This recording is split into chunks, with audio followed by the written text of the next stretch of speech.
আসসালামু আলাইকুম ওরহমতুল্লাহি ওবরাকাতুহু। ওয়ালাইকুম আসসালাম ওয়া রাহমাতুল্লাহি ওয়া বারাকাতুহু। আলহামদুলিল্লাহ,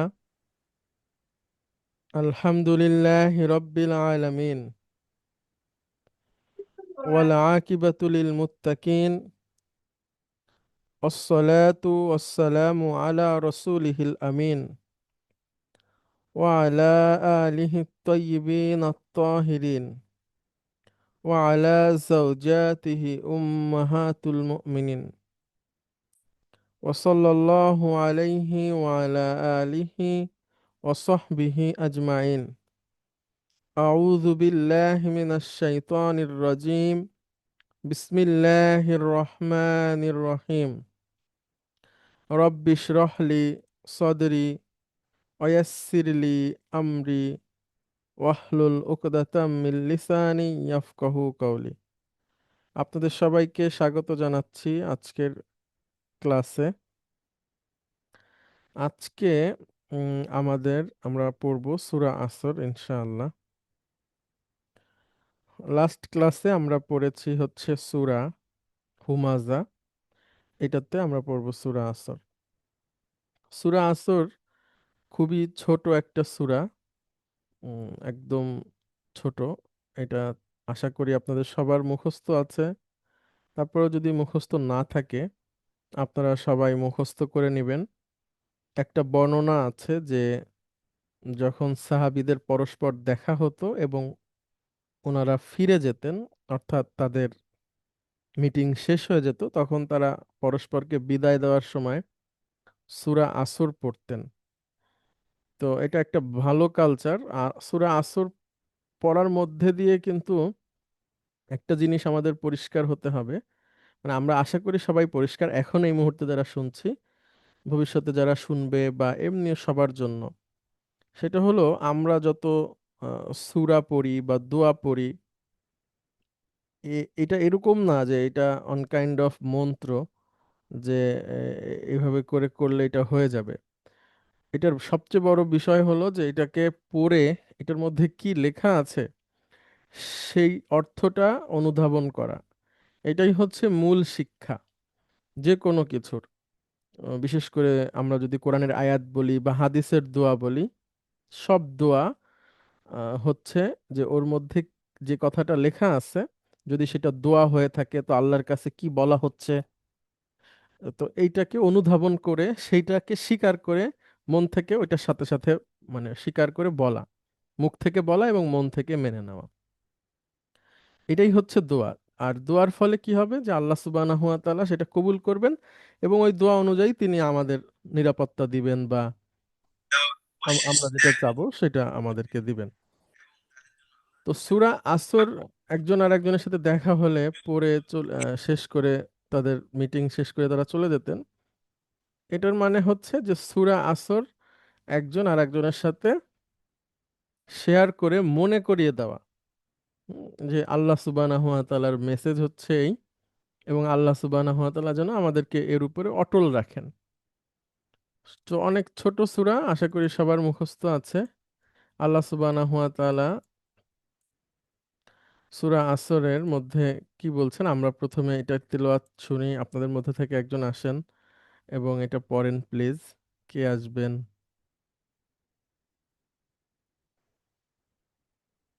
যে কোনো একজন তিলাওয়াত করেন প্লিজ।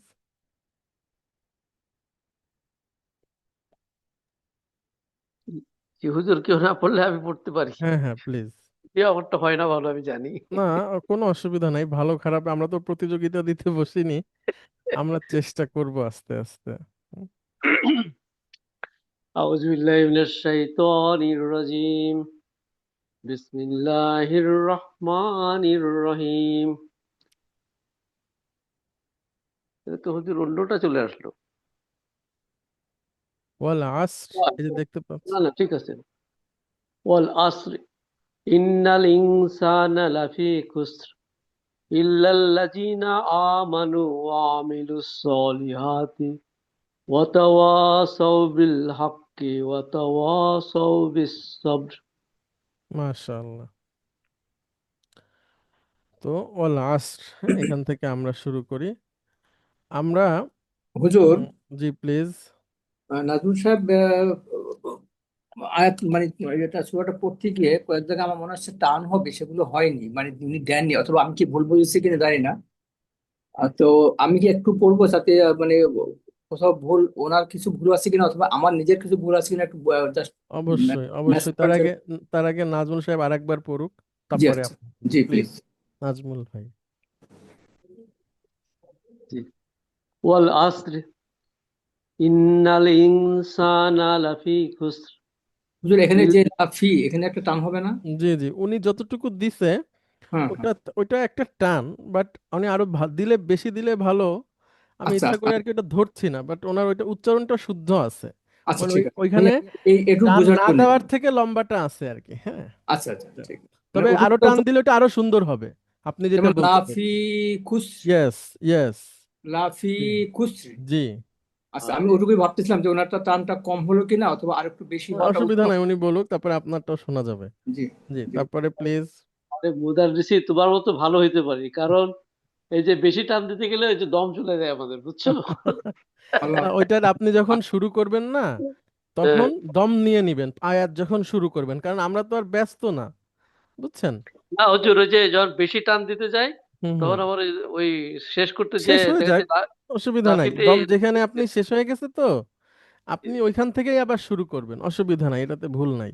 আচ্ছা হুজুর, আমি এই ফাঁকে একটু জেনে নিচ্ছি, আয়াতের মাঝখানে যদি আমার দম ফুরিয়ে যায়, হুম তো আয়াত যেখানে আমি যেই শব্দটার সাথে শেষ করলাম, মানে আমার হুম মানে ওই মুহূর্তে পড়াটা, জি তো পরে যখন আবার শুরু করলে ওখান থেকে কি শুরু করার বিধান জি নাকি পর জি, থেকে ওইখান থেকে শুরু করা, মানে? অথবা মানে আপনি অর্থ একটু বুঝে, আগে থেকে করতে। অর্থ বুঝে তার একটু আগে যেখান থেকে মন করেন একটা ফ্রেজ শুরু হচ্ছে, ওই জায়গাটা থেকে শুরু করা। অথবা হ্যাঁ, যদি আমি ওর পর থেকে শুরু করে দিই তাতে কি আমার কোনো ভুল হবে? না, গুনাহ হবে না, এটা আয়াতের সৌন্দর্য তেলাওয়াতের। সৌন্দর্য, ঠিক আছে, জি হুজুর। ঠিক আছে, কিন্তু আপনার ভুল হবে না, ঠিক আছে, বা গুনাহ হবে না।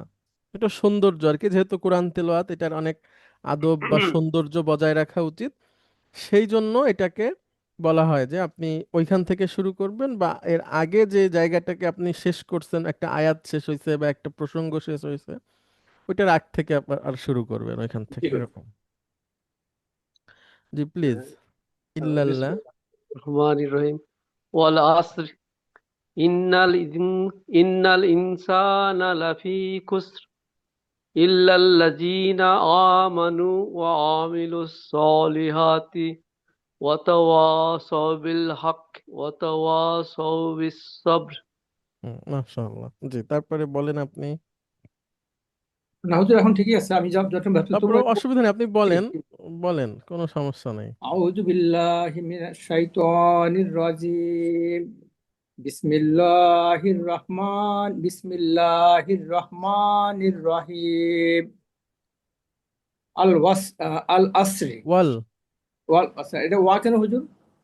ওয়াও জবর ওয়া। ওয়াই তো আছে। না না না, আমি হচ্ছে ওয়া না, উচ্চারণটা সাধারণত আমরা আল, আল দিয়ে একটা শব্দের একটা সূরার নাম হয়, যেমন আল এই সাধারণত। সূরার নামও আল আসর। কিন্তু ওয়াটা কেন? ওয়াও ওয়া- হচ্ছে তো এটার আয়াতের অংশ, এটা সূরার ও নাম না। এটা, এটা কি আয়াতের অংশ? জি জি, এটা একটা ও আয়াত, আচ্ছা আচ্ছা আচ্ছা, আলহামদুলিল্লাহ। ওয়াল আসর এটা তো যে একটা ওই কি বলে বাক্য, আয়াত। শপথের শপথের শপথের আয়াত।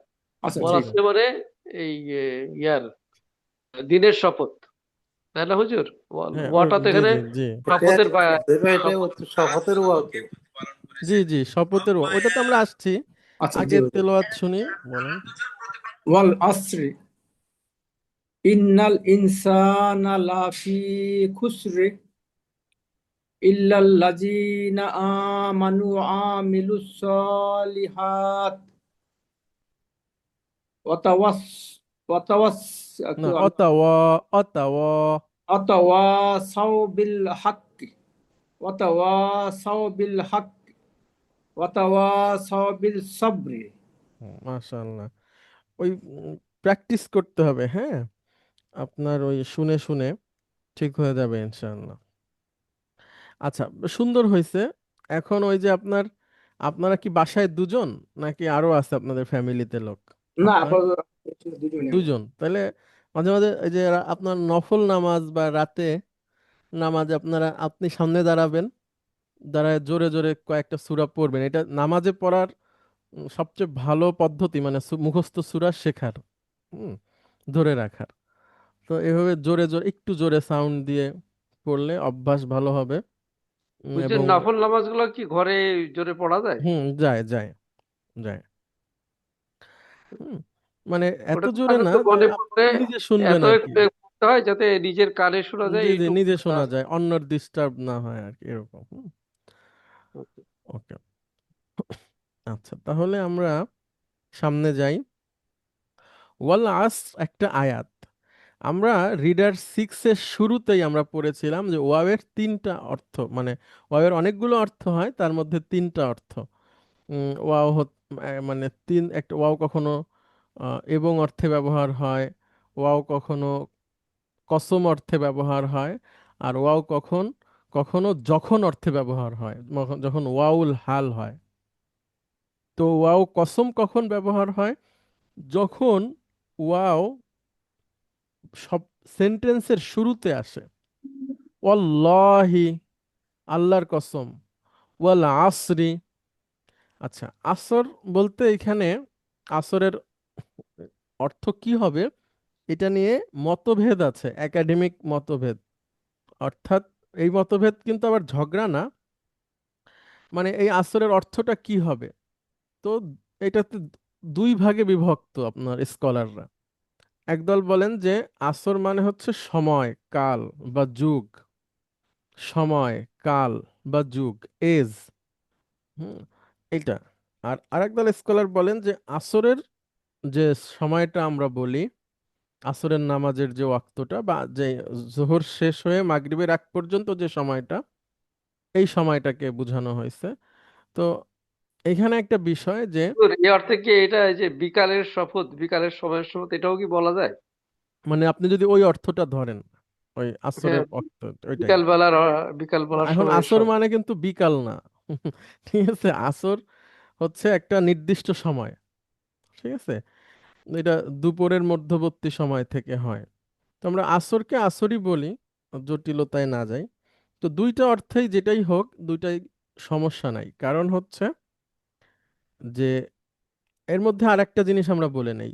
আল্লাহ সুবহানাহু ওয়া তাআলার একত্ববাদ বা ইসলামী আকীদার একটা মৌলিক বিষয় হচ্ছে কোনো বান্দা আল্লাহ ছাড়া অন্য কারো নামে শপথ করতে পারবে না।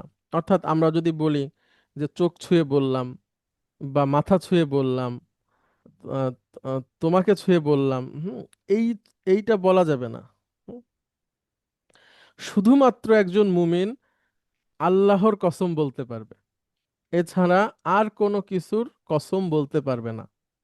অর্থাৎ আল্লাহ সুবহানাহু ওয়া তাআলার নাম ছাড়া আর কোনো কিছুর নামে কসম করাটা একটা কবিরা গুনাহ, অনেক বড় অপরাধ। কিন্তু আল্লাহ সুবহানাহু ওয়া তাআলা যখন কোনো কিছুর কসম করেন, তখন ওই জিনিসটার গুরুত্ব বুঝায়, ওইটার হ্যাঁ, ওইটার ইম্পর্টেন্স বুঝায়। কারণ কসম করা হচ্ছে একটা ইবাদত, যেটা বান্দা করে। কিন্তু আল্লাহ সুবহানাহু ওয়া তাআলা যখন করে, উনি তো আর ইবাদত করেন না, উনি গুরুত্ব বুঝান কোনো একটা কিছুর। তো এখানে যেহেতু সময় সংক্রান্ত বিষয় আলোচনা হয়েছে এই সূরার মধ্যে, এই জন্য উনি আল্লাহ সুবহানাহু ওয়া তাআলা ওয়াল আস বলে সময়ের কসম করেছেন, মানে সময়, যুগ বা কোন একটা সার্টেন টাইম, এটার। তাহলে সময়ের কসম ওয়াল আস। আবার আসরের আরেকটা অর্থ হচ্ছে আরবিতে মডার্ন। হ্যাঁ, মডার্ন মানে আধুনিক। যেমন আমরা আল আসরিয়া, তার মানে আমরা কি বলতে পারি, উম, যে হচ্ছে আধুনিক, আল আদাবুল আসরিয়া, এভাবে বলতে পারি আধুনিক সাহিত্য। হ্যাঁ, এরপরে হচ্ছে এরকম যত কিছু আধুনিক, সেটাতে আসরুন ব্যবহার করা যায়। যাই হোক, তো আমরা যদি প্রাচীন অর্থই নেই, এটার দুটো অর্থ হতে পারে। এটা হচ্ছে এজ, মানে আবার যুগ বলতে একটা বুঝি আমরা 12 বছরে এক যুগ, এরকম না। অনেক কিছুকে যুগ বলা হয়। মনে করেন কোন একটা শাসক শাসন করছে 30 বছর, তখন আমরা বলতে পারি যে অমুকের শাসনের যুগ। অর্থাৎ তখন ওই যুগটাকে ওই 30 বছর বোঝানো হচ্ছে। আবার আমাদের গণনায় এটা 12 বছর এক হিসেবে, আবার কারো যুগ হতে পারে 5 বছর, কারো 7 বছর, কারো 1 বছর, এরকম ওইভাবেও যুগ বুঝায়। তো ওয়াল আসর, আল্লাহ বলছেন সময়ের শপথ বা কালের শপথ, আর সময়কেই নিছেন অধিকাংশ আলেমরা, যে এটা বললে আল্লাহ সুবহানাহু ওয়া তাআলা সময়ের কসম করেছেন। এরপরে ইন্নাল ইনসানা লাফি খুসর। খুসর, খুসরিনা, যখন আপনি থেমে যাব, খুসর রটা উচ্চারণ হবে, কিন্তু রিটা আর আসবে না, খুসর। খুসর অর্থাৎ ভাওয়েল ছাড়া লাস্টে যদি আর থাকে, ভাওয়েল, আর এর আগের কোনো ভাওয়েল নাই, ওইভাবে করে আরটা উচ্চারণ হবে খুসর। ইন্নাল ইনসানা লাফি খুসর। আপনারা ইন্না সম্পর্কে সবাই জানেন যে ইন্নাটা হচ্ছে হারফু তাওকিদিন ওয়া নাসবিন, আমরা বলি হারফু তাওকিদিন ওয়া নাসবিন। আচ্ছা, তারপরে ইনসানা, ইন্নার পরের যে নাউনটা আসছে সেটাকে বলা হয় ইসমু ইন্না, এটাকে গুরুত্ব দেওয়া হয়। ইন্নাল ইনসানা, নিশ্চয় মানুষ। আচ্ছা, এরপরে রিডার 8, লেসন 19, হ্যাঁ, 8 নাম্বার রিডারের 19 নাম্বার অধ্যায়ে আমরা পড়েছি লামুল মুজাহলাকা বা স্থানচ্যুত লাম। এটা খবরের আগে আসে এবং খবরকে আবার জোরালো করে, অর্থটা অবশ্যই লাম জবর লা, খবরের আগে আসে। যেমন আমরা পড়েছিলাম ইন্না বাইতাকা, নিশ্চয়ই তোমার বাড়িটা, লা আজমালু, খুবই খুবই সুন্দর। তো যখন খবরকে ইমফ্যাসিস দেওয়ার জন্য এই লামটা আসে, এটাকে বলা হয় স্থানচ্যুত লাম বা লামুল মুজাহালাকা। আর একটা আসে প্রারম্ভিক লাম, সেটা মুবতাদার সাথে এসে মুবতাদাকে জোরালো করে। তো ইন্নাল ইনসানা, নিশ্চয়ই মানুষ, গুরুত্ব দেওয়া হলো। এই লাম জবর লা আবার হচ্ছে আর একটা গুরুত্ব, হ্যাঁ। আর ফি হলো হারফে জার, আর খুস মানে হচ্ছে ক্ষতি। ফি খুসরিন এটা হলো জার মাজরুর, ফি খুসরিন জার মাজরুর মিলে খবর, আর যেহেতু এর আগে ইন্না আছে তাই এটা হচ্ছে খবারু ইন্না। তাহলে আমরা ইসমু ইন্না পেলাম, খবারু ইন্না পেলাম, আবার খবারু ইন্নার আগে একটা লাম জবর লা আছে যেটা আরো গুরুত্ব বোঝায়, যে নিশ্চয়ই, অবশ্যই, নিশ্চয়ই মানুষ অবশ্যই ক্ষতির মধ্যে। এখানে আল ইনসানা বলে সমগ্র মানব জাতিকেই বোঝানো হয় বা সমস্ত মানুষকেই বোঝানো হয়। আল ইনসান, যেমন আমরা আপনাদেরকে বলেছিলাম যে যখন কোনো শব্দের সাথে আলিফ লাম যুক্ত হয়, তখন হয় ওটাকে মানে একটা কোনো একটা নির্দিষ্ট বিষয়কে বোঝায়, অথবা জাতিগতভাবেও কোনো কিছুকে বোঝায়। যেমন আমরা যদি বলি যে হাতি খুব শক্তিশালী প্রাণী, আল ফিলু হায়াওয়ানুন কবিয়ুন, হাতি খুব শক্তিশালী প্রাণী। তো এই আল ফিল বলে সমস্ত হাতিকেই বোঝায়। হাতি সাধারণতই শক্তিশালী হয়, একটা দুইটা হাতি অসুখ হইতে পারে, সে দেখা গেল অসুস্থ, কিন্তু সাধারণত হাতি শক্তিশালী হয়। একইভাবে ইন্নাল ইনসানা, নিশ্চয় মানুষ, সকল ধরনের মানুষ, লাফি খুসর, ক্ষতির মধ্যে আছে বা ক্ষতির মধ্যে, নিশ্চয় সকল মানুষ ক্ষতির মধ্যে। এরপরে আল্লাহ বলছেন ইল্লাল্লাযীনা আমানু, ইল্লাল্লাযীনা আমানু ওয়া আমিলুস সলিহাতি। একসাথে যদি আমরা পুরাটা বলি, ইল্লাল্লাযীনা আমানু ওয়া আমিলুস সলিহাতি। ওকে। ইল্লা, এটা হচ্ছে আমরা পড়েছি রিডার 10-এ, মুস্তাসনা হয়। তো ইল্লা দিয়ে কোনো একটা কিছুকে এক্সেপশন করা হয়, আলাদা করা হয় আগের বক্তব্য থেকে। তো ইল্লা হচ্ছে ইস্তিসনার একটা টুল, মানে ইল্লা মানে হচ্ছে ব্যতীত, আর আগের যে কনসেপ্ট বা যে আলোচনাটা করা হয়েছে সেটা থেকে কোনো কিছুকে আলাদা করার জন্য ইল্লাটা ব্যবহার হয়, এক্সেপশন কোনো কিছুকে বের করার জন্য। তো ইল্লা আল্লাযীনা, একসাথে ইল্লাল্লাযীনা, তারা ব্যতীত। ইল্লার পরে মুস্তাসনা আসছে আর কি, এটা ইস্তিসনার মুস্তাসনা। ওই যে আর আগে ইনসান হুজুর শব্দটা একটু আছে। ইস্তিসনার অর্থ মানে একটু যদি বলে দেন, ইস্তিসনা বলতে কি বোঝাচ্ছেন? ভুলে গেছি, তা আগে নিচে পড়ে গেছেন। আচ্ছা, অবশ্যই বলছি। দেখেন, ইস্তিসনা মানে হচ্ছে ব্যতিক্রম। যেমন আমরা যদি বলি নাজাহাত তুল্লাবু কুল্লুহুম ইল্লা খালিদান, নাজাহাত তুল্লাবু কুল্লুহুম, নাজাহা মানে হলো পাশ করা, কৃতকার্য হওয়া। তাহলে এখন আপনি এটার অর্থ বলতে পারবেন? নাজাহাত যে হ্যাঁ, পারবো। তুল্লাবু কুল্লুহুম, বলেন। তাকে তারা সবাই পাশ করেছে, না, সকল ছাত্র পাশ করেছে। তাকে ছাড়া। না না, দেখো তাকে ছাড়া, হ্যাঁ তাকে ছাড়া আমরা এখনো আসি নাই। ও আচ্ছা আচ্ছা আচ্ছা, আগে নাজাহাত তুল্লাবু কুল্লুহুম, তাদের মধ্যে সবাই পাশ করেছে। না না, সবাই পাশ করে, হ্যাঁ তাদের মধ্যে সবাই পাশ করেছে। হ্যাঁ, ইল্লা খালিদান, খালিদ ব্যতীত। হ্যাঁ। তো এই ইল্লাটা হচ্ছে ইস্তিসনার মানে টুল, মানে যেটা দিয়ে ইস্তিসনাকে ব্যবহার করা হয়। এর ডানের যেটা ব্যবহার হয়ে আসছে সেটার থেকে এক্সেপশন কোনো কিছু এর বামে আসবে এবার। ইল্লা মাঝখানে এসে তার ডানের কোনো বক্তব্যের একটা আলাদা কোনো কিছু তার বামে নিয়ে আসে। ইস্তিসনার শাব্দিক অর্থ কি হুজুর? ব্যতিক্রম। ব্যতিক্রম, জি হুজুর, ঠিক আছে। তো আপনাদের নোট আছে রিডার 10 লেসন 32। এটা যদি আপনারা একটু দেখেন তাহলে এখানে সুন্দর করে সংক্ষেপে লিখে দেওয়া আছে, একটু পড়ে নিলে আপনাদের মনে পড়বে ইনশাআল্লাহ। তাহলে ইল্লা ব্যতীত, আল্লাযীনা যারা, এটা হচ্ছে ওই যে পূর্বে ইনসান ব্যবহার হয়েছে ইন্নাল ইনসানা, সেই ইনসানের থেকে এই আল্লাযীনাটা ব্যতিক্রম। ওই ওই ইনসান হচ্ছে ক্ষতির মধ্যে, তবে এরা আবার ক্ষতির মধ্যে না। ইল্লাল্লাযীনা, তারা ব্যতীত বা যারা ব্যতীত। আমানু, এটা হলো মাদি ক্রিয়া, এটা হলো 4 নাম্বার ফর্ম। আমানা, হ্যাঁ, আমানা ইউমিনু।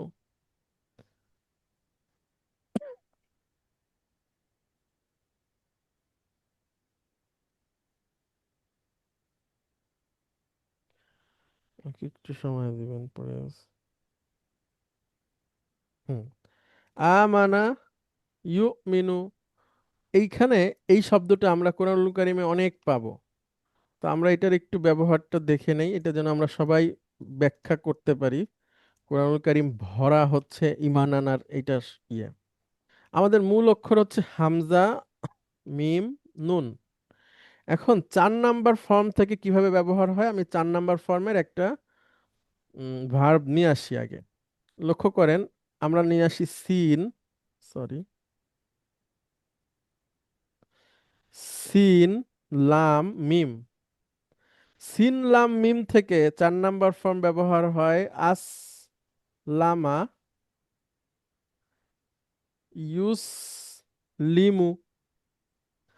তাহলে হামজা মিম নুন থেকে কি হবে একজন বলেন?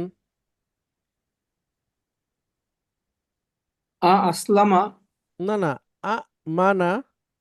আচ্ছা, মানা হুম, ইউমিনু। গুড। আমরা এভাবে যদি লিখি ইউ এখানে দুইটা হামজা থাকবে। মিনু, হ্যাঁ।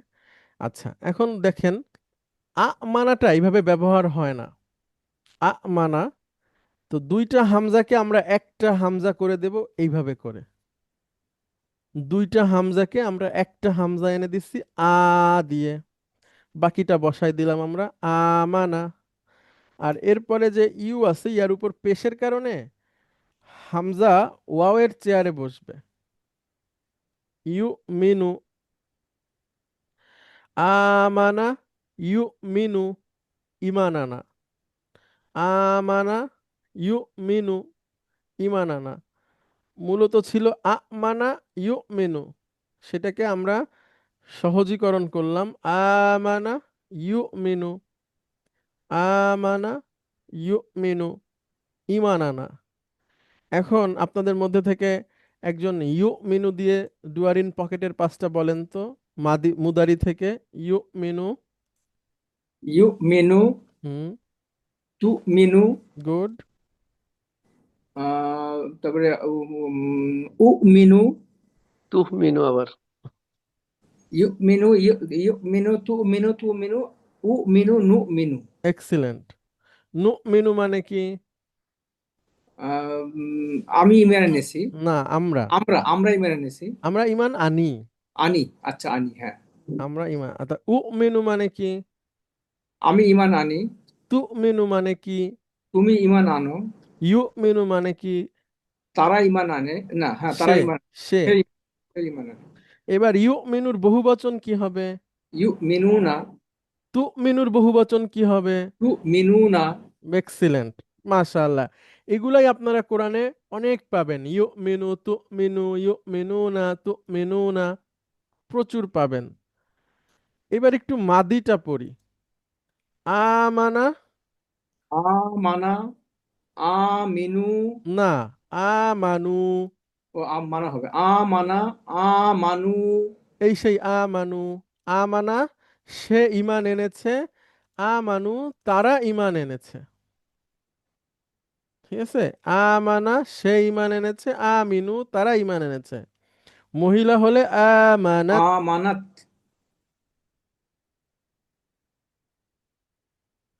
আর তারা মহিলা হলে মান্না। মাশাআল্লাহ। কিন্তু কোনো টান হবে না। না, এইবারে হচ্ছে আন্তা।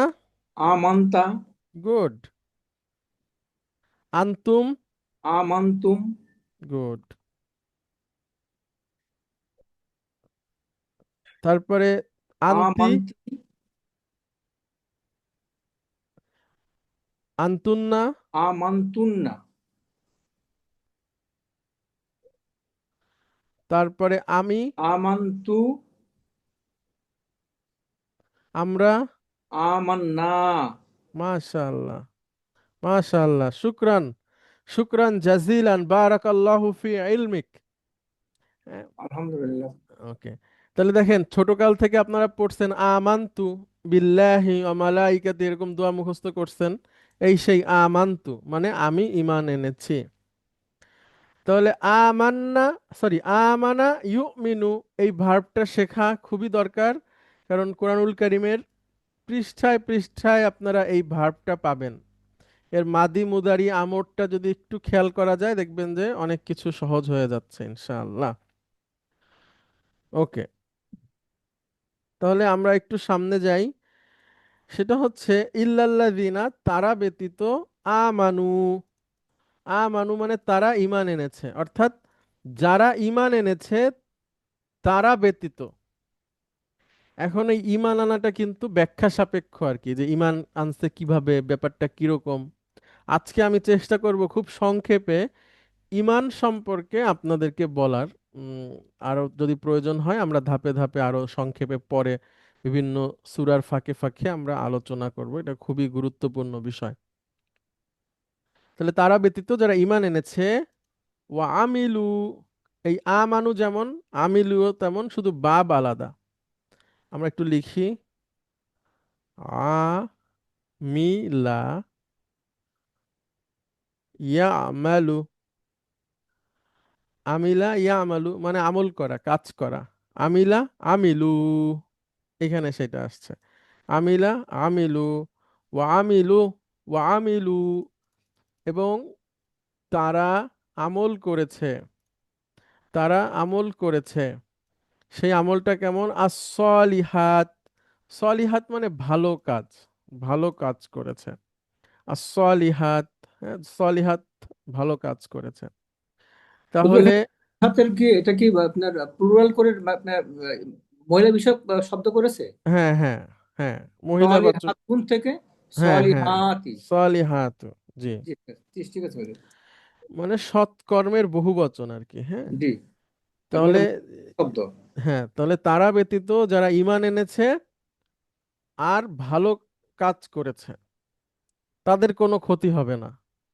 এরপরে ওয়াতাওয়াসাউ বিল হাক্কি ওয়াতাওয়াসাউ বিস সবর। এখানে ওয়াও জবর ওয়া, এটা হচ্ছে হারফুল আতফ। আর তাওয়া, এই ভার্বটা নিয়ে আমাদের একটু আলোচনা করা দরকার। আমি আপনাদের নোটে লিখে দিচ্ছি, তারপরে আবার আমরা একটু এখানে নিয়ে আসি। এটা হচ্ছে 5 নম্বর ফর্ম। তা যুক্ত হলো প্রথমে, তারপরে হচ্ছে তাওয়া স স, এটা হলো মাদি।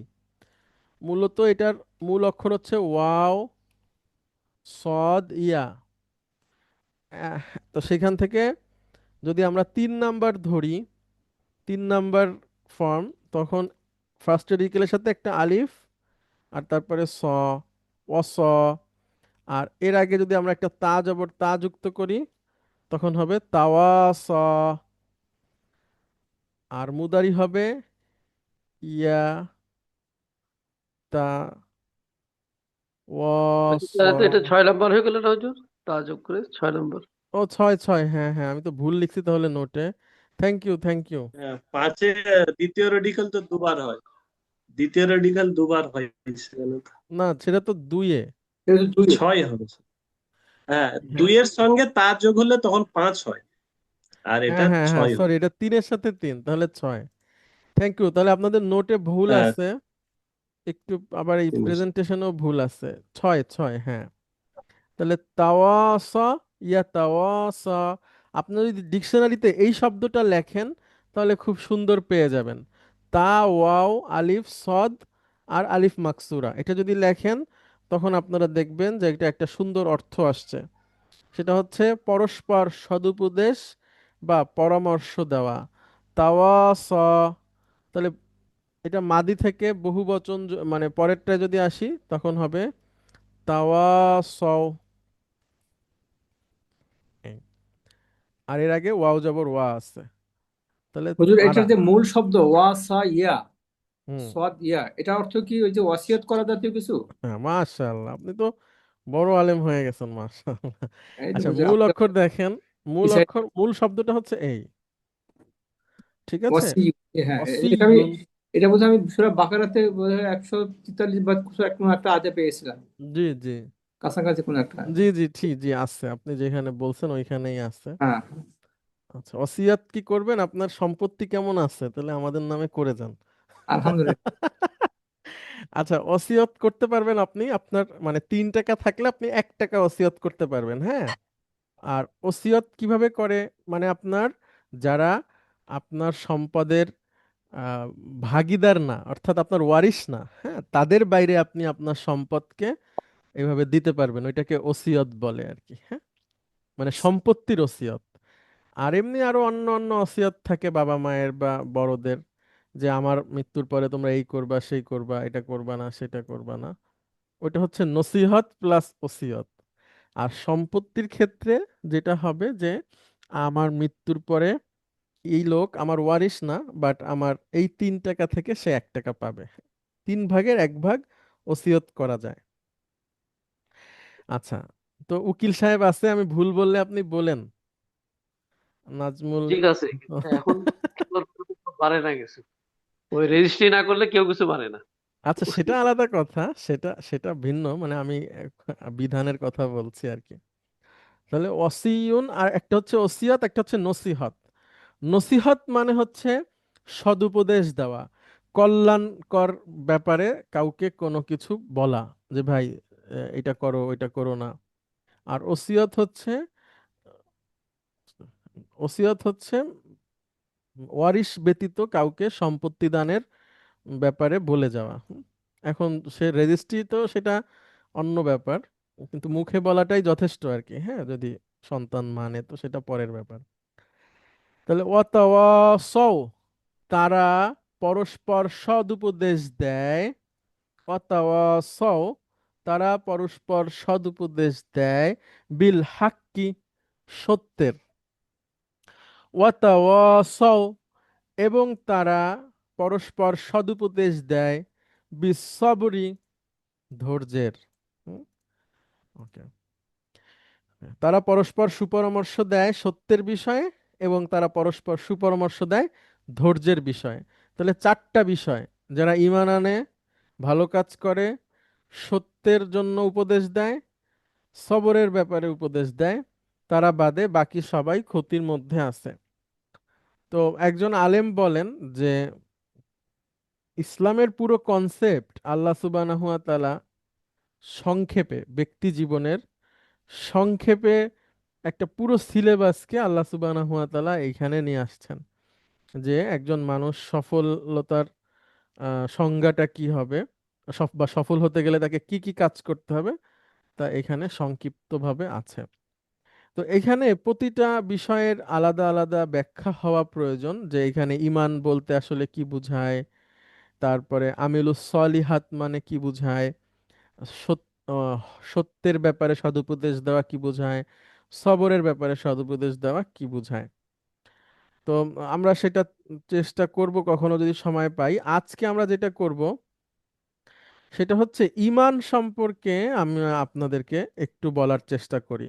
আপনাদের নোটে ঈমান সম্পর্কে একটা হাদিস দেওয়া হয়েছে, আপনারা এটা একটু পড়বেন। আমি আপনাদের সামনেই এটা একটু বের করি, ওইখান থেকেই আমরা পড়ার চেষ্টা করি।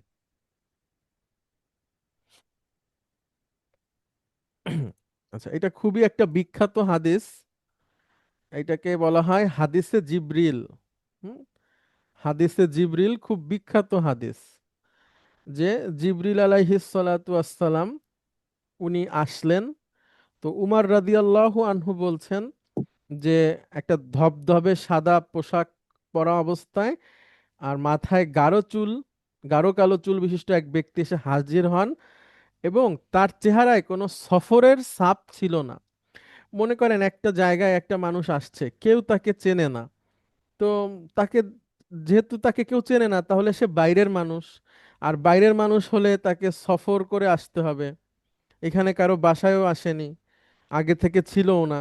তো সফর করে আসলে গরমের জায়গা, ধুলাবালির জায়গা, একটা চিহ্ন তো থাকে যে এই এই লোকটা জার্নি করে আসছে। তো তার চেহারায় কোনো জার্নির ছাপ ছিল না, এবং সাদা দবদবে কাপড় এবং গাঢ় চুল বিশিষ্ট একজন লোক এসে রাসূল সাল্লাল্লাহু আলাইহি ওয়াসাল্লামের হাঁটুর সাথে হাঁটু লাগায় বসলেন। হাঁটুর সাথে হাঁটু লাগানো বলতে, যদি আমরা নামাজে যেভাবে বসি এর কাছাকাছি কোনো একটা আসন, যে রাসূল সাল্লাল্লাহু আলাইহি সাল্লামও ছিলেন, তিনিও ছিলেন। এরপরে তিনি এসে জিজ্ঞেস করছেন রাসূল সাল্লাল্লাহু আলাইহি সাল্লামকে, সবাই দেখছেন এবং কিছুটা অবাক হচ্ছেন। এসে বলছেন, ইয়া মুহাম্মদ। আচ্ছা, আচ্ছা, সুম্মা ক্বালা ইয়া মুহাম্মদ মাল ইসলাম। হে মুহাম্মদ, ইসলাম কি জিনিস? তখন রাসূল সাল্লাল্লাহু আলাইহি ওয়াসাল্লাম তাকে বলছেন যে এই সাক্ষ্য দেওয়া যে ইসলাম হচ্ছে এই সাক্ষ্য দেওয়া যে আল্লাহ ছাড়া কোনো ইলাহ নাই, এবং আমি আল্লাহর রসূল, সালাত কায়েম করা, জাকাত দেওয়া, রমাজানে রোজা রাখা, এবং আল্লাহর ঘরের হজ করা, এটা হচ্ছে ইসলাম। হ্যাঁ, তাহলে আমরা যদি সংক্ষিপ্তভাবে বলি যে ইসলাম কি, ইসলাম হচ্ছে আল্লাহ ছাড়া কোনো ইলাহ নাই এটাকে সাক্ষ্য দেওয়া, শুধু মুখে বলা না, এটার জন্য কিন্তু কাজও করা, ওটার মধ্যেই সব চলে আসবে।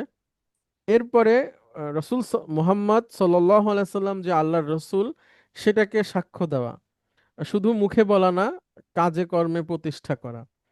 এরপরে হচ্ছে সালাত আদায় করা, জাকাত দেওয়া, রমাদান মাসে রোজা রাখা, এবং আল্লাহর ঘরের হজ করা, এটা হচ্ছে ইসলাম। এরপরে ওই আগন্তুক যে এসে রাসূল সাল্লাল্লাহু আলাইহি সাল্লামের সাথে বসলেন, এবং সেই বলতেছেন যে আপনি সত্য বলেছেন। কলা সদাকতা, সদাকতা মানে আপনি সত্য বলেছেন। এবার ওমর রাদিয়াল্লাহু আনহু বলছেন, ফা আজিবনা মিনহু ইয়াসআলুহু ওয়া ইউসাদ্দিকুহু, আমরা অবাক হয়ে গেলাম যে সেই প্রশ্ন করছে আবার উনি সেটা সত্যায়ন করছে। সুম্মা ক্বালা ইয়া মুহাম্মদ মাল ঈমান, এরপর তিনি বলছেন, হে মুহাম্মদ, ঈমান কি?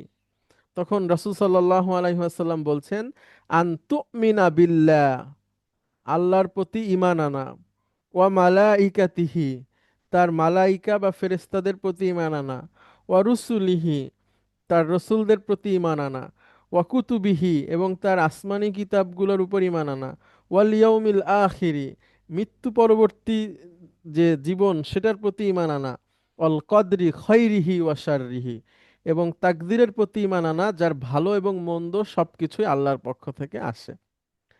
আচ্ছা, এরপরে উনি আবারও সেম ক্যাটাগরিতে এভাবে বলছেন যে সদাক্তা। তখন আমরা আবার অবাক হলাম যে যে প্রশ্ন করছে উনি সত্যায়ন করছে।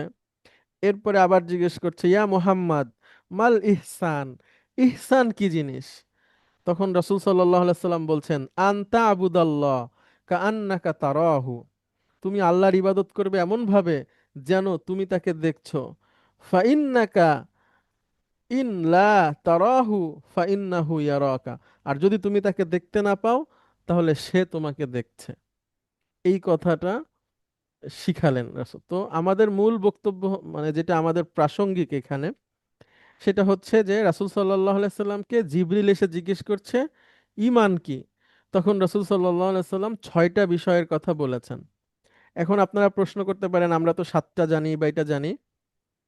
ওই 7টা যেটা জানেন সেটা আখিরাতের মধ্যে অন্তর্ভুক্ত হয়ে যায়, ওয়াল বাসি বাদাল মাউত, মানে মৃত্যুর পরে আবার জীবিত হওয়া।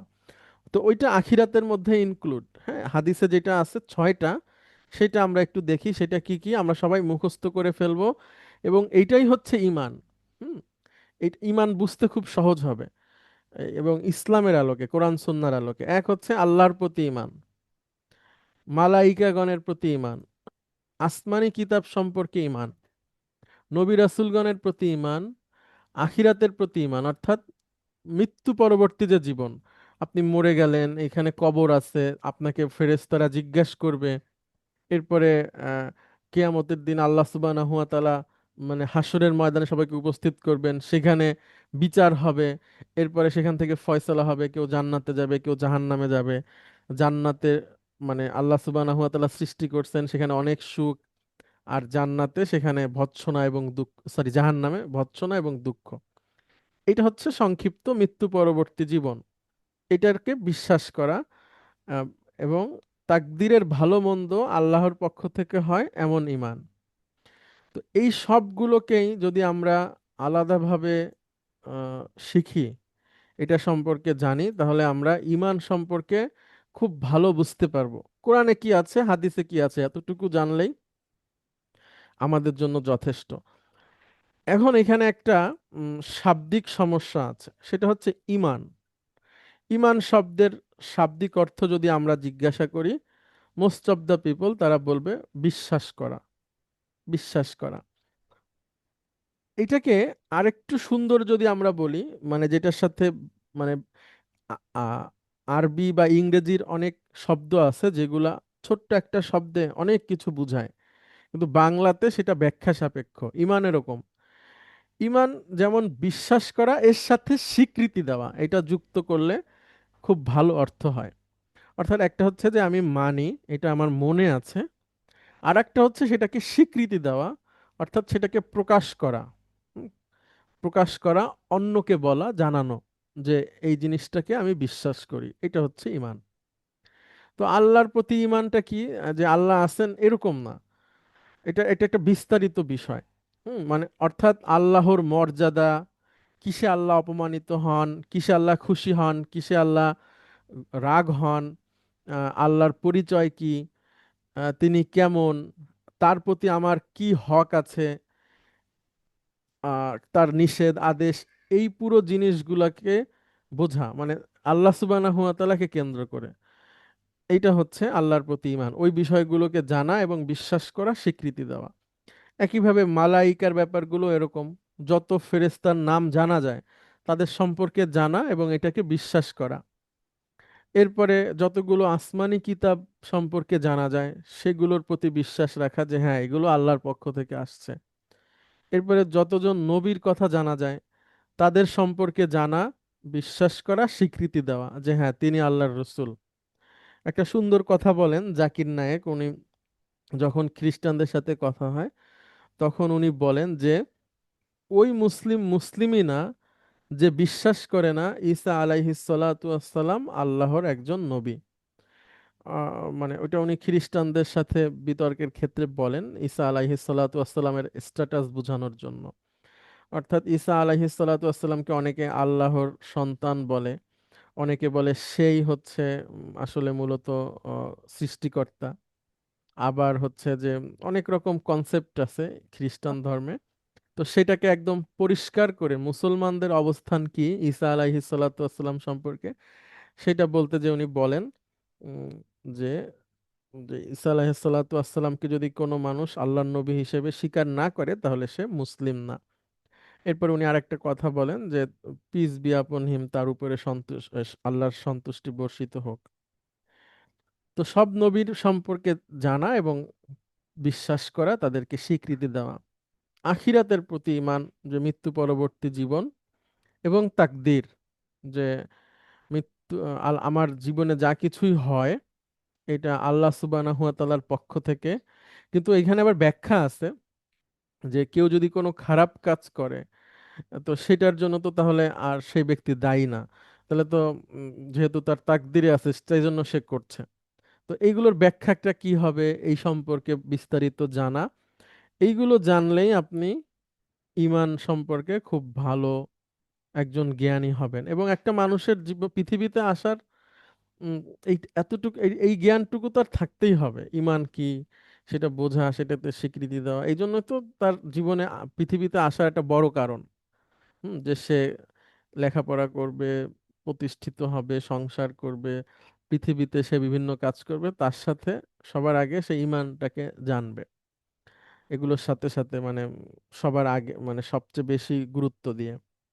তো এই বিষয় সম্পর্কে আপনারা যদি গবেষণা করেন, পড়াশোনা করেন, আপনারা জানতে পারবেন। অনেক আয়াত, অনেক হাদিস আছে, চাইতে পারবেন। আমরা যেটা সংক্ষেপে এখন আলোচনা করতে চাই আজকে, যে ঈমান আসলে ব্যাপারটা কেমন, শুধু বিশ্বাস বা আমাদের যে প্রচলিত ধারণা আছে সেইটা, নাকি এটার মধ্যে আরো বিস্তারিত কিছু আছে। আমি ছোট্ট একটা উদাহরণ দিয়ে আমরা শেষ করব এবং ঈমানটা কি বা কিভাবে আনা দরকার সেটার ব্যাপারে একটা নক করে যাওয়ার চেষ্টা করব। অনেকেই ভালো জানেন, তারপরে আমাদের আলোচনার স্বার্থে আমরা বলছি। আমরা আল্লাহর প্রতি ঈমান এটা নিয়ে সংক্ষেপে বলি। তার আগে একটা প্রশ্ন করি, সবার মনোযোগ আকর্ষণ করছি। আহ, যে আমাদের সবার মোটামুটি একটা ধারণা আছে রাসূল সাল্লাল্লাহু আলাইহি সাল্লামের সিরাত নিয়ে, যে তার সাথে মক্কার কুরাইশদের একটা বড় দ্বন্দ্ব ছিল। হ্যাঁ, এখন এই দ্বন্দ্বটা কি নিয়ে ছিল, এটা যদি আমরা প্রশ্ন করি এক কথায় এটার কি উত্তর হবে, যদি আপনারা একটু প্লিজ বলেন সংক্ষেপে। যে বলতে চান এক কথায় বা দুই কথায়, যে রাসূল সাল্লাল্লাহু আলাইহি সাল্লামের সাথে মক্কার কুরাইশদের যে দ্বন্দ্ব, এটা কি কারণে, যেমন তাকে চলে আসতে হলো মক্কা ছেড়ে, পরবর্তীতে যুদ্ধ করতে হলো, পরে আলাদাভাবে মক্কা বিজয় করতে হলো, সেখানে তাকে কষ্ট দেওয়া হলো মক্কার জীবনে, আবু জাহেল সহ আরো অনেক কুরাইশরা তাকে কষ্ট দিল। তাদের মধ্যে আসলে মৌলিক দ্বন্দ্বটা কি ছিল? হুজুর, আমার মনে হচ্ছে যে এটা তো শুধু এক কথায় বলা যায় যে আল্লাহর একাত্মবাদ। ওকে, সুন্দর উত্তর। কারণ কুরাইশরাও আল্লাহকে মানতো, কিন্তু তারা তো তার কাছে তারা যেটা বলতো যে আমরা আল্লাহর কাছে যাওয়ার যোগ্যতা রাখি না, তো আমাদেরকে ওদের মাধ্যমে আমি আল্লাহর কাছে প্রার্থনা করতেছি, যেটা মাশাআল্লাহ, আপনি শিরিক হয়ে যাচ্ছে। আপনার তাহলে তো আমাদের আর আলোচনার দরকার নাই। সুন্দর, থ্যাংক ইউ। আচ্ছা, এইটাই ছিল। আমরা এখন এটা একটু আর একটু বলি। যেমন দেখেন, আমাদের সমাজে একটা বড় ধারণা আছে, অনেক মানুষ মনে করে যে মক্কার কুরাইশরা আল্লাহকে মানতো না।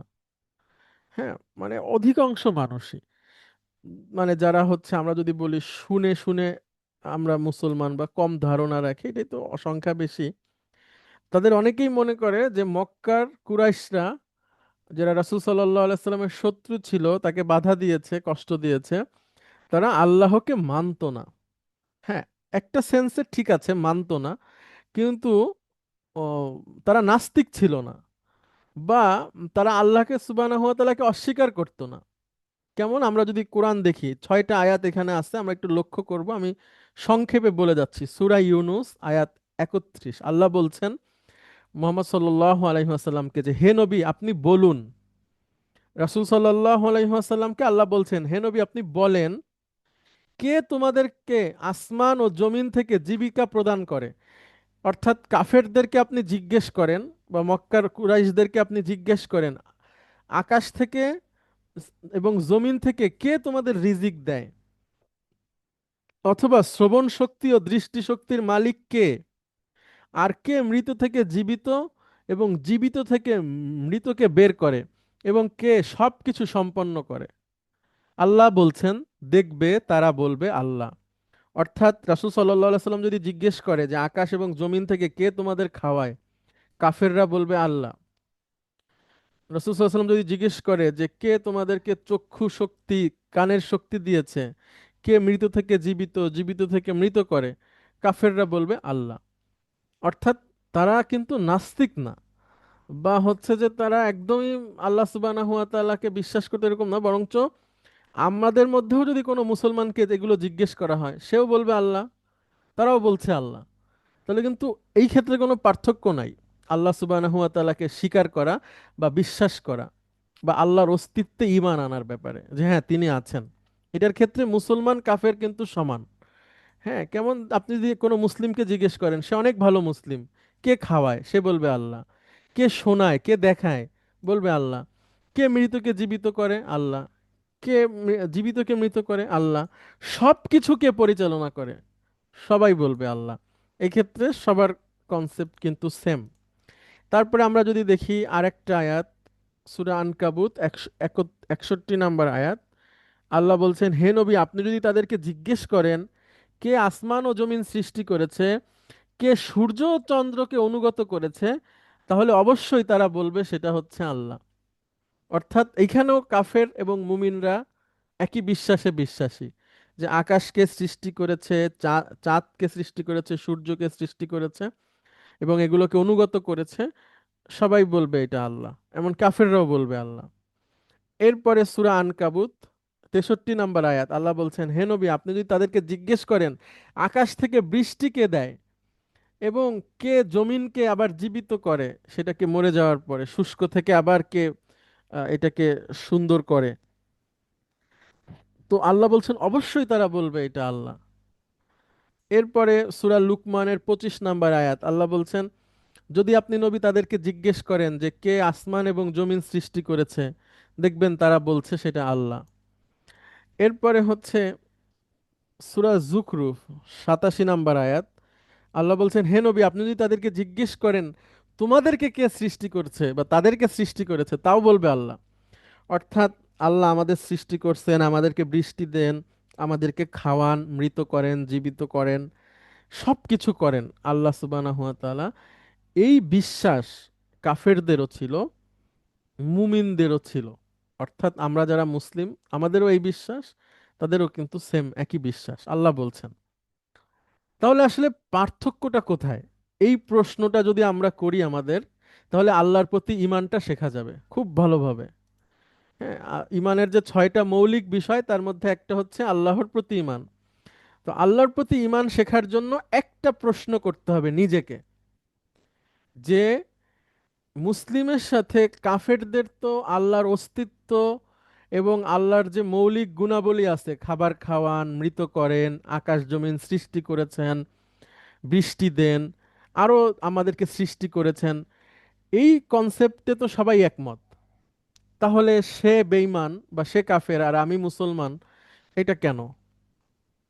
এই প্রশ্নটা যদি কেউ নিজেকে করে এবং এই উত্তর খোঁজার চেষ্টা করে, তিনি একজন আল্লাহ সুবহানাহু ওয়া তাআলার প্রতি একজন, মানে উর্দুতে বলে সাচ্চা, হ্যাঁ, মানে খুব ভালো একজন বিশ্বাসী হতে পারবেন, বা তার কনসেপ্টটা পরিষ্কার হবে। তো আমরা আশা করব যে আপনারা সবাই নিজেদেরকে এই প্রশ্নটা করবেন, যে মক্কার কাফেররাও বিশ্বাস করত আল্লাহ সম্পর্কে যেসব কথা কোরআনুল কারিমে আসছে, আল্লাহর গুণাবলীর, আমরাও করি। তাহলে সে কাফের আর আমি কেন মুমিন, এই প্রশ্ন। সর্বশেষ আমরা একজন সবচেয়ে বড় কাফের যাকে ধরি রাসূল সাল্লাল্লাহু আলাইহি সাল্লামের এজে, সেটা হচ্ছে আবু জাহেল।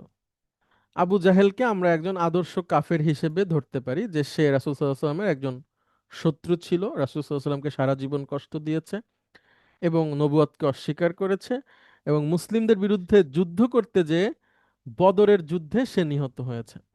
অর্থাৎ তার গোটা জীবনই, তার প্রথম থেকে শেষ, মাঝখানে কোনো ভালো কিছু ছিল না, সবকিছুই তার কুফুরি ছিল।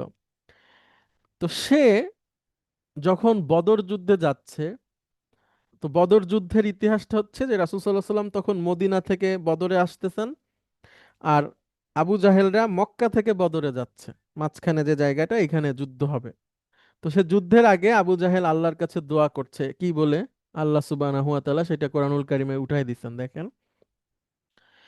আল্লাহ বলছেন যে, নবী আপনি স্মরণ করেন, তারা বলেছিল, ইন কানা হাযা হুয়াল হক, যদি মুহাম্মদ সাল্লাল্লাহু আলাইহি সাল্লাম সত্যি হয়, ফাআমতির আলাইনা হিজারাতাম মিনাস সামা, তাহলে আকাশ থেকে আমাদেরকে পাথর মেরে অথবা কঠিন শাস্তি দিয়ে আল্লাহ আপনি আমাদেরকে ধ্বংস করে দেন।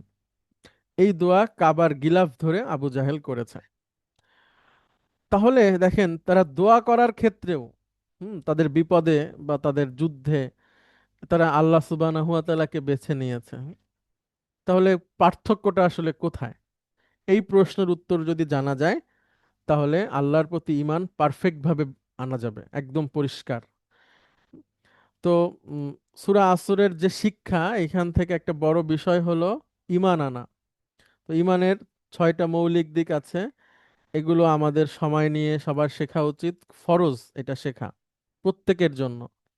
এটা একজন একজন বড় মুফতি যেভাবে জানবে, একজন রিক্সা চালক তাকেও সেভাবে জানতে হবে। অজু কিভাবে করতে হয় এটা যেমন পৃথিবীর সবচেয়ে বড় আলেম জানেন, এবং একদম দেখা গেল হুজুর তাহলে একটু কি অ্যাড করবো হুজুর? জি জি পার্থক্য তো প্লিজ। শুধু এই পাঁচটাতেই। তারা ঈমান আনছে, তারা মালাইকার প্রতি ঈমান আনে নাই, আসমানি কিতাব সম্পর্কে তারা না ঈমান না আনে না নাই। না না না না না না না, পার্থক্য তারপর আমি আমি নবীকে যদি আমি স্পেসিফিক ভাবে শুধু এটার কথা বলছি, ওইগুলো নিয়ে আলাদা আলাপ আছে, এগুলো নিয়ে আলাদা আলোচনা আছে। তারা তো ইব্রাহিমকে নবী মানতো, হুম, ওইটা আছে, কিন্তু আল্লাহর সম্পর্কে তাদের তাহলে কি মানে পরিষ্কার ঈমান ছিল না? সেখানেও ভুল ছিল। সেটা সেই সেই আলোচনাটা আপনি পাবেন, আস্তে আস্তে পাওয়া যাবে ইনশাআল্লাহ। তো এই আমি যেটা বলতে চাচ্ছি যে একজন মানে খেটে খাওয়া মানুষ, যার সমাজে কোনো মূল্য নাই, গরিব মানুষ, যাকে কেউ চেনে না, যাকে কেউ কোনো মিটিংয়ে স্মরণ করে না, সে যদি মুসলিম হয়, ঠিক অজু করাটা যেভাবে তার জানতে হবে, নামাজ পড়াটা, রোজা রাখা, আবার একজন বড় আলেম উনিও ওইভাবে জানতে হবে। মানে কিছু বিষয় আছে সবার জন্য সেম, যেমন পোশাক পরা, সেটা কম দামি হোক বেশি হোক, সবার থাকতে হবে। তো একইভাবে কিছু জ্ঞান সবার জন্য ফরজ, তার মধ্যে এই জ্ঞানগুলা। তো এগুলো আমরা আল্লাহর কাছে দোয়া করি, তিনি যেন আমাদেরকে এগুলো শেখার তৌফিক দান করেন, এবং এগুলো শেখার মধ্যে দিয়েই আমরা মানে কোরআনুল কারিমের মেসেজ, হাদিসের শিক্ষাকে আরো জোরালোভাবে শিখতে পারবো ইনশাআল্লাহ। তো আল্লাহ সুবহানাহু ওয়া তাআলা আমাদের সবাইকে তৌফিক দান হুজুর আপনি করুক। এক কথায় তাহলে আমাদেরকে একটু দয়া করে বলে দেন না যে ওই যে পার্থক্যটা কোথায়? কোরাইশরাও আল্লাহকে মানতো, আল্লাহর অস্তিত্ব মানতো, তাকে স্বীকার করতো। ইভেন আবু জাহেল তো বদর যুদ্ধে যাওয়ার আগে দোয়াই করেছে আল্লাহর কাছে যে এটা এটা এটা, যেটা হুম, আপনি বললেন। জি জি। তাহলে সেও আল্লাহর কাছে দোয়া করতো, আমিও আল্লাহর কাছে দোয়া করতেছি, আল্লাহকে আমিও মানি, সেও মানে। তাহলে পার্থক্যটা আমাদের মধ্যে মানে এক কথায় বা দুই কথায় কিছু কি বলা যায় এই মুহূর্তে? হ্যাঁ হ্যাঁ, পার্থক্যটা হচ্ছে আল্লাহর রুবুবিয়াত হচ্ছে তারা স্বীকার করছে, হ্যাঁ, মানে আল্লাহ যে রব বা তার যে সব, কিন্তু তার যে ইলাহিয়াত মানে ইবাদত যে শুধু তার জন্য, হ্যাঁ, ইবাদতটা যে শুধুমাত্র আল্লাহর জন্য, এইটাকে তারা স্বীকার করেনি। জি, আচ্ছা আচ্ছা। হ্যাঁ, একটা হচ্ছে রুবুবিয়াত মানে আল্লাহর যে গুণগুলো আছে, মানে রব হিসেবে তিনি যে ক্ষমতাটা রাখেন, সৃষ্টি করেন, মারেন, সবকিছু ম্যানেজ করেন, এইটাতে তারা একমত। কিন্তু ইবাদতের ক্ষেত্রে যে আল্লাহ সুবহানাহু ওয়া তাআলার একটা একত্ববাদ আছে, এটাতে তারা বিশ্বাসী না।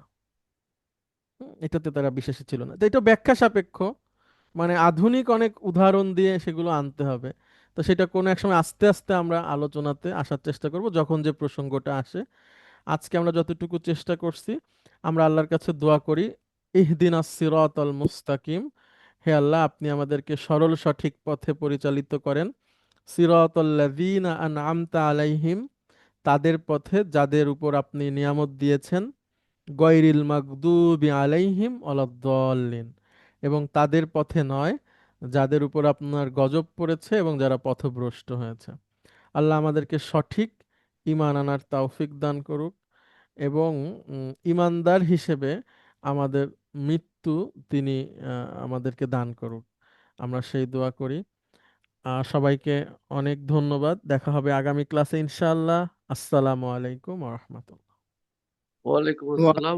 ওয়া রাহমাতুল্লাহি ওয়া বারাকাতুহু।